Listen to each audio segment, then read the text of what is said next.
4 years ago, Mitt Romney got 93% of the Republican vote, but the Republican Party has been deeply divided over Donald Trump, and his support within the party has been lagging. But that's been changing.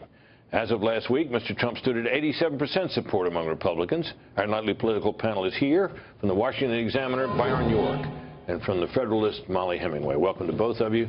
So what's going on? What chance does Trump have of reaching what we call the Romney standard of 93%, Molly? It is. I'm glad you pointed out that he is behind where Mitt Romney is. It's not just in this poll, but in all polls, he's lagging behind where Romney was. Well, he's lagging behind where Romney ended up. Sure. In some polls, it looks like he's about where Romney was. The question is, can he get the rest of the way? And what I think is interesting about this is that you have in the past seen a lot of Republican votes come back to the presidential candidate because the Republican Party picks a good vice presidential candidate that energizes the base.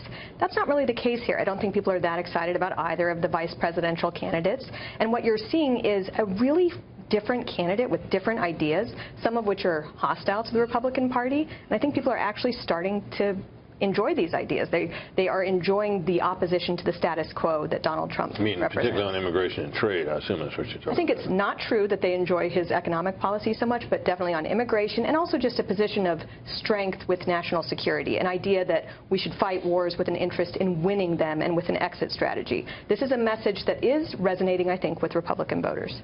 Byron? I think Republicans actually are coming around. I think certainly at the end of the primaries and even in the convention, we saw some of Trump's Republican support numbers in the high 70s, which was that was a big gap between what Hillary Clinton had with Democrats. Right. Now, in this poll that you just mentioned, that had Clinton at had Trump at 87% with Republicans, the same number had Clinton at 89% with Democrats. So roughly the same. I think as the race becomes more and more a binary contest, it's been that way for a while, but it's becoming more so every day and will really be that way when people see just Trump and just Clinton together on the debate stage.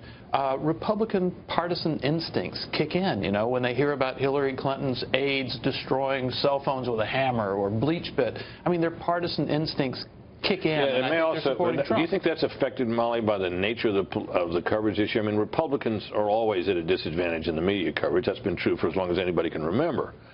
This year strikes me it's deeper than that. It's reached an all-new level, and that is one of the interesting things about why Republicans are coming back to Donald Trump here. Everything that people are highlighting about the problems with Donald Trump, you look at who his opponent is, and he doesn't look so bad. They say, oh, Donald Trump is a liar. And that's true. He's lied about many things. He gives conflicting information on pretty much any issue he talks about. He's literally running against Hillary Clinton, who's got a reputation with dishonesty and a certain lawyerly approach to how she talks about things.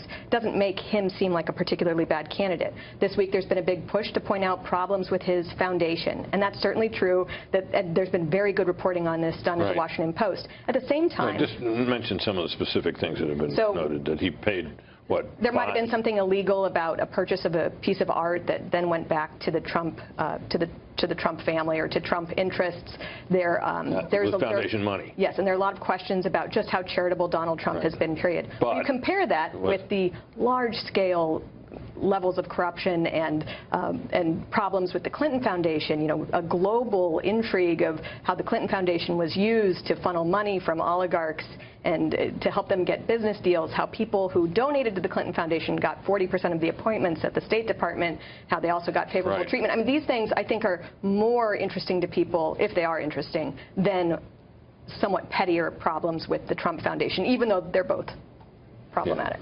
Absolutely. The same thing. I mean,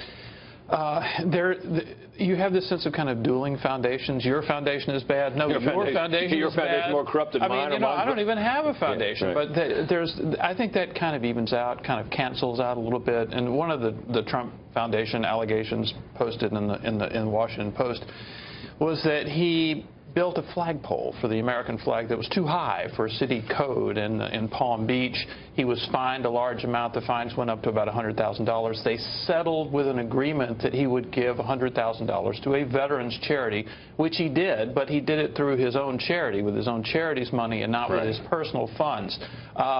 That's probably not going to really set people are probably going to be more excited about the higher flagpole and even indeed a symbol of his patriotism. Molly, Byron, come back to you a little later.